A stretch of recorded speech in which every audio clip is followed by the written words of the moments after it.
kore ya ayu ya qayyum alala wajakawana lufifu ya ayu ya qayyum alala liyake rabbana ya ayu ya qayyum alala la tuzigh qulubana ya ayu ya qayyum alala ba'da izni alaytana ya ayu ya qayyum alala Olúwa wahab lana ya ayu ya qayyum alala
Thank you very much. That's the second one. The third one, mental dimension. My people at home, it will surprise you that Islam places so much premium on development of mind and talent to the extent that Quran, our Prophet ﷺ says, "Khairukum man tahallama al-Quran wa allamahu, man tahallama al-Quran wa allamahu." The best among you are those who learn the Quran and teach it. To let you know the importance that Islam attaches to knowledge and seeking of knowledge, Allah says in the Holy Quran that those who fear Him more are the knowledgeable ones. People will ask questions, what kind of knowledge are we talking about? It's all embracing. We're not talking about Islamic knowledge here. And to let you know, we're not talking about Islamic knowledge. After the Battle of Badr, Prophet caught a lot of captives. Prophet defeated them on the war. And he caught a lot of them, what we refer to as prisoners of war nowadays. Prophet now say, all those people that we have caught in the war that we have overpowered, whoever can teach 10 Muslims how to read and write, you will get your freedom. That shows the kind of importance that Islam attaches to knowledge. Knowledge is something that you continue to learn, to acquire. A particular scholar was asked, when do you stop learning? He said, I have to keep learning until death comes. He said, what kind of knowledge do we get? He said, I'm going to get all forms of knowledge because I feel that I don't know anything yet. And the people of the olden days, they are so submissive, they are so humble to the extent that if there's an area that they don't have knowledge of, they will go and learn it from the young ones. Knowledge, seeking knowledge is like paddling a bicycle. You fall when you stop paddling. When you stop seeking knowledge, you refuse to grow. You stop growing. Abraham Lincoln says, I will study and wait, and the opportunity will come. I won't mention a particular country, one of the top most developed countries in the world now. Their prime minister happens to be a non-citizen. Because the kind of knowledge they want, you're able to get it from him. And he has not dropped his lineage. He continues to bear his name. He continues to carry on his culture. If anybody sees him, one will know that this man is not from this particular area where is their head. But because of the knowledge that he has. Prophet Adam says that if somebody is seeking knowledge, the angel will be praying for him when he is coming and when he's going, when he is going to seek knowledge. And he says we should seek that knowledge from the cradle. to the grave. If you don't develop your, and we are not talking about profession, we are not talking about Islamic knowledge here. You must have Quranic knowledge, you must have Hadith knowledge, and you must have general knowledge. It is said before that jack of all trades is a master of few. It's a master of none. Now it has been changed to jack of all trades, master of few. You need to have knowledge in all areas. ICT, little knowledge of medicine, little knowledge of engineering, that when the water closet in your house gets blocked, you not be running a tascator. There are things. Able to do that on your own. Little things. Your vehicle gets spoiled on the road. Unfortunately, the kind of curriculum that we run in schools now, when you are growing, you are exposing us to a lot of skills, so that you may not be professional about it, but you will have the idea. A basic knowledge. Islam encourages knowledge to the extent that even after war, Prophet says, if you can teach my people how to read and write, it was not asking them to come and teach them Islam, no Quran, not Hadith. To teach them how to read and write. Said Ibn Thabit, Prophet told him one day that go and learn the Jewish language, Hebrew. And Said Ibn Thabit said, I learned it in a month. It would be unfortunate for any Muslim not to speak Arabic language, because that is insincerity. If you are to be posted out as an ambassador and then to go and learn French within 3 months, you will learn it. A lot of people will be saying, my brain cannot assimilate. I cannot understand it. But when you give them, when it comes to calculating currency, when it comes to calculating naira, and you're talking about money, you're able to calculate it. Said Ibn Thabit says that he spent 1 month learning Hebrew. And things have been very simple now. People are speaking Chinese language, Indian language, without being in that environment. By doing what? By watching Chinese movie. By watching Indian movie. When you watch a movie and they subtitle it in English, when you watch Arabic movie and they subtitle it in English, you understand Arabic better than those who are reading books to read Arabic. Because another area that people don't understand in Islam is that our religion is a religion of poverty. Quran says, "Wala tanza nasibaka minan dunya." Don't forget your own portion in this world. When Allah says we are the best creatures, it's in all areas. It's in all areas.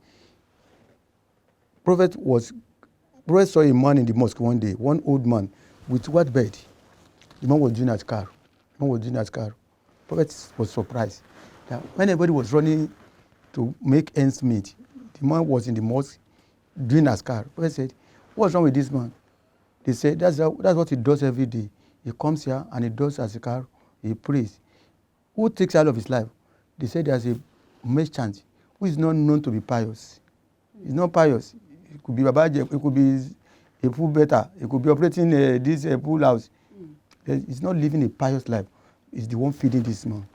Prophet said, that man that you think is not pious is better than him. Allah Akbar. Allah Akbar. We have to strive. You won't get anything unless you strive for it. Most of our children are making so much money from ICT now. As we are talking about them making money, some of our children are still looking for a job. Not knowing that there are good minds beneath their feet. This is not a religion for the poor. We are to give zakah. We are to spend money to build mosques. We are to go on Hajj. We are not known for poverty unless you choose to be poor yourself. Financial dimension. And a lot of things, we have a lot of types in our life. How can you be having 3 ATM cards? Why can't you make your money not readily accessible? If you make your money readily accessible, you become bankrupt. We were taught by Sheikh Limo about 10 years ago that don't make your money readily available if you want to be financially independent. You have your money, you have your cash at home. This responsibility comes, you look under your pillow, you bring it out. This one comes, you bring it out. But if you know that for me to get this money, I have to struggle to go to bank, to go and do this, how can you be having 3 ATM cards? You are carrying all your financial resources about. What you are not supposed to spend it on, you spend it on it. Because you have access to it. And you become bankrupt. The 5th dimension is human relations dimension. Human relation, you need to live a life in such a way that people will see you to be tolerant. There's an hadith of the Prophet that be tolerant to people. Allah will be tolerant to you.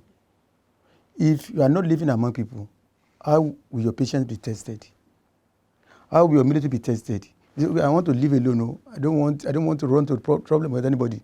How will Allah grade you when it comes to assessing your patience?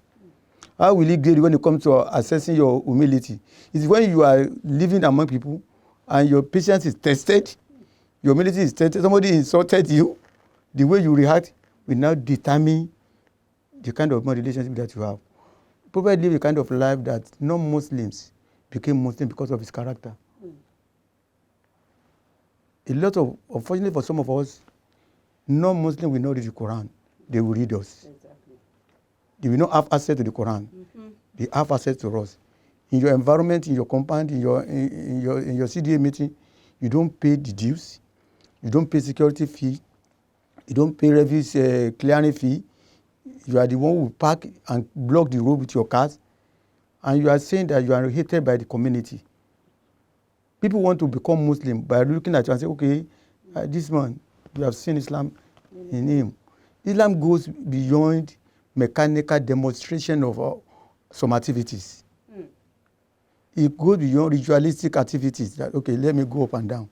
If the signs that are expected to be seen in a Muslim is not seen in you, you are just wasting your time. You are just doing an exercise. We are taught by our great teacher, Siglemus, that how can you live a life that by the time you are not there, those who are not related to you will say, oh, that man really tries. Could you allow for him? He is missed. They are not related to you in any way. They are just hearing about it and they say, this man is no more. As much as all of these dimensions are very important, I know the sixth one, which is the family dimension, is one of the most important of these dimensions. Can you discuss this, sir? If you choose the word the most important, the first one to me is the most, it depends on your criteria. The most important one is spiritual dimension, because the family is even a trial to you. But that's true. In as much as I agree that it's not as important as spiritual, family form the bedrock of the society. We are missing it. We are not getting it right in Nigeria. We are not getting it right in the world because the family system is weak, because the family system is bad. Those who are doing Yahoo Yahoo, they come from a particular family. Those who are election riggers, they come from a particular family. Those who are doing thuggery, they come from a particular family. Those who are doing kidnapping, they come from a particular family. If every family plays its own role, the leaders that we have over us, they are not from somewhere else. They are from us. It means the family value has broken. If you take care of that, we will sleep with our two eyes closed. If you can take care of that, you won't have prostitutes on the road. If you can take care of that, you won't have Yahoo on the road. We just concluded the conduct of the presidential and National Assembly election in Nigeria.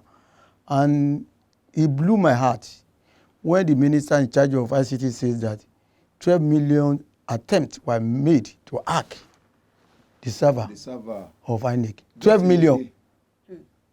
That's not a small number. 12 million attempts. And some people have become bankrupt, people have become wretched because they hacked their account just once. And people made the attempt 12 million times to hack the INEC server. And if they had succeeded in hacking it, we will have given the victory to the wrong person, because they can manipulate the result. The result will be manipulated. Those who are exhibiting that kind of knowledge, they come from a particular family. If you can get the family values right, Nigeria will be better for it. Thank you very much, our guest. That brings that question to me. All these six-dimensional aspects of life that you have mentioned, how do we nurture this so that we can have a better society? Number one, when I talk about spiritual, I said, as from today, no matter how small, khairu amali adiwamu, the best thing, the best of all this is what you do continually, even if it is small. Even if it is, Prophet says that if you not resolve that, henceforth, I'll be observing Salah to Duha, 7 o'clock, I'll be observing 2 Nafila. 2 Nafila, could you allow on each rakah? By the time you finish the Nafila, your mind will be at rest. It's like you have one jackpot, each jackpot.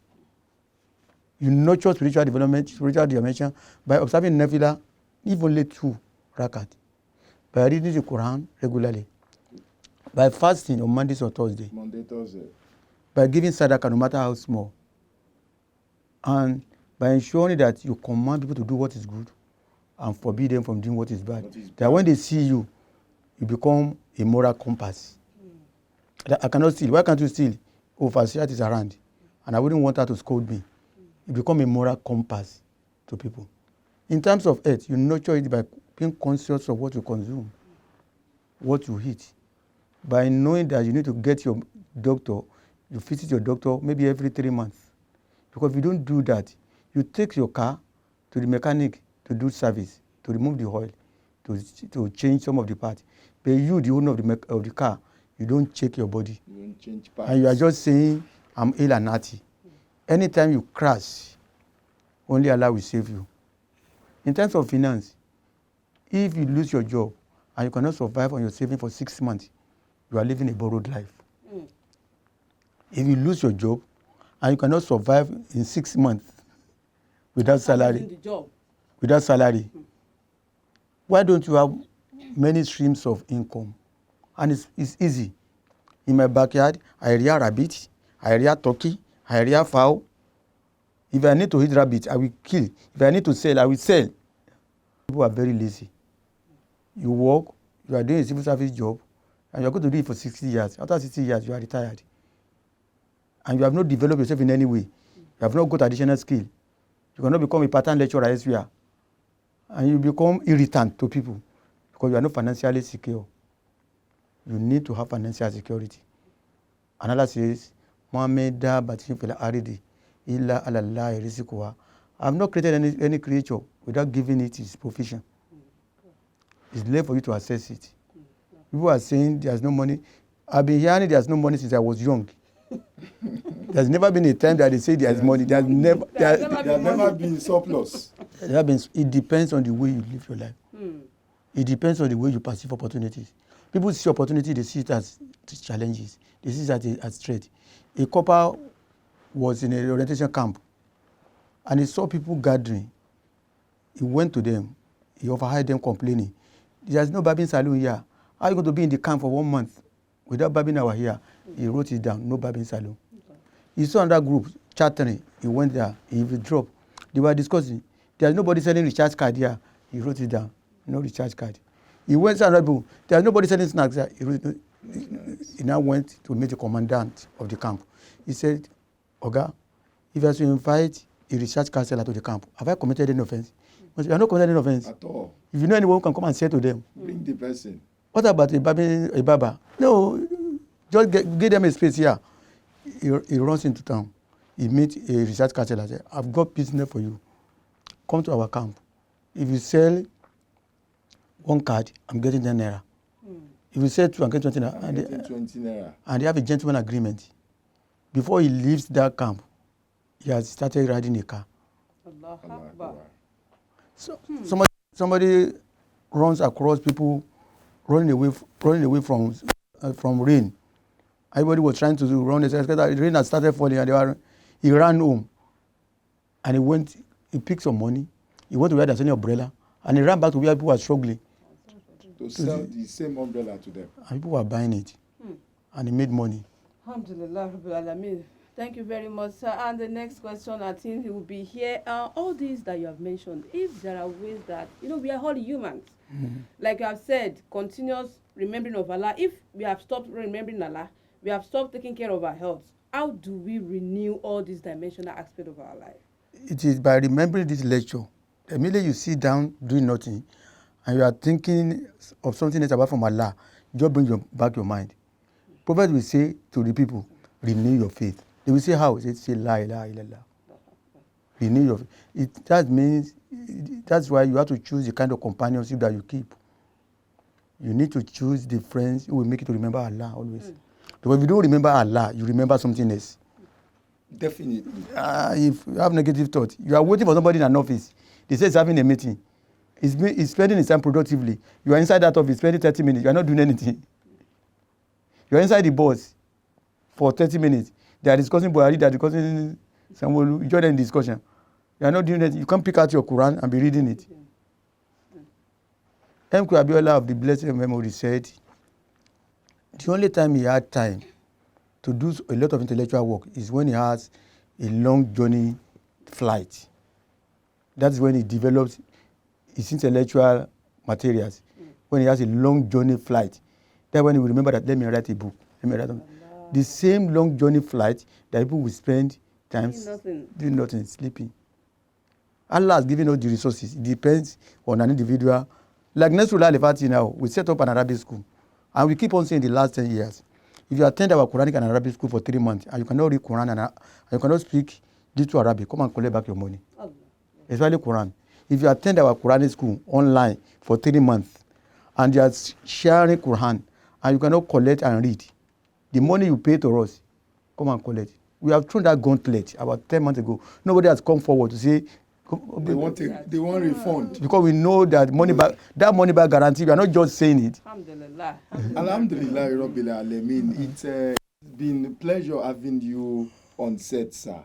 You have actually done justice, and we pray to Allah to keep you safe for us on goodness always. You have actually done justice to this, and I believe our guests are home, our audience are home as well listening, and they must have gained a lot. Sir, to cap it all, what advice do you have for our guests, our audience? My advice for everybody watching me is that know that you are going to account to Allah the way you spend your life. You are going to account to Allah the way you use your body. You are going to account to Allah the way you spend your knowledge. You are going to account to Allah the way you spend your time.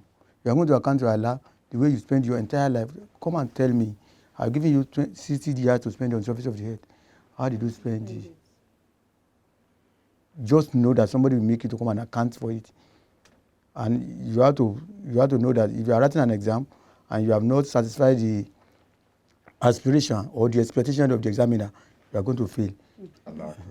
Yeah, last one, make it easy for us not to be failure in all the exams that we are going to be writing and the ones we've written. We say Jazakumullahu khairan to our guest who has been here since morning. Thank you so much. Our guest has been Imam Morufu Abdulaziz Onike, the chief missioner of Nasrullah Al-Fati Society Nasfat worldwide. No any other one. Jazakumullahu khairan. Thanks so much for sharing your knowledge with us. Yeah, thank you. You're most welcome, sir.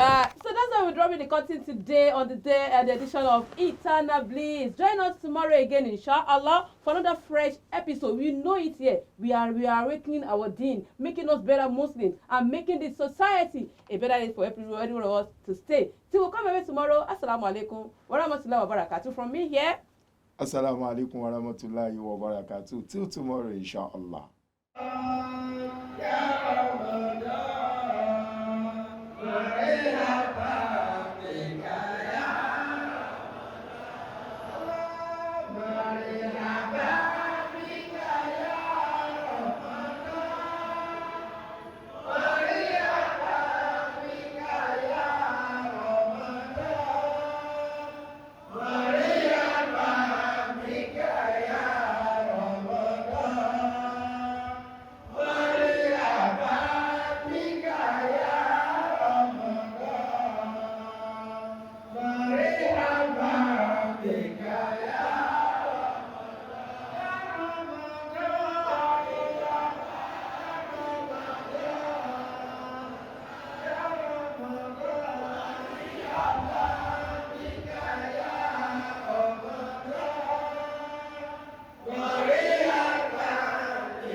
عليتنا يا أي يا قيوم على الهلوى وهب لنا يا أي يا قيوم على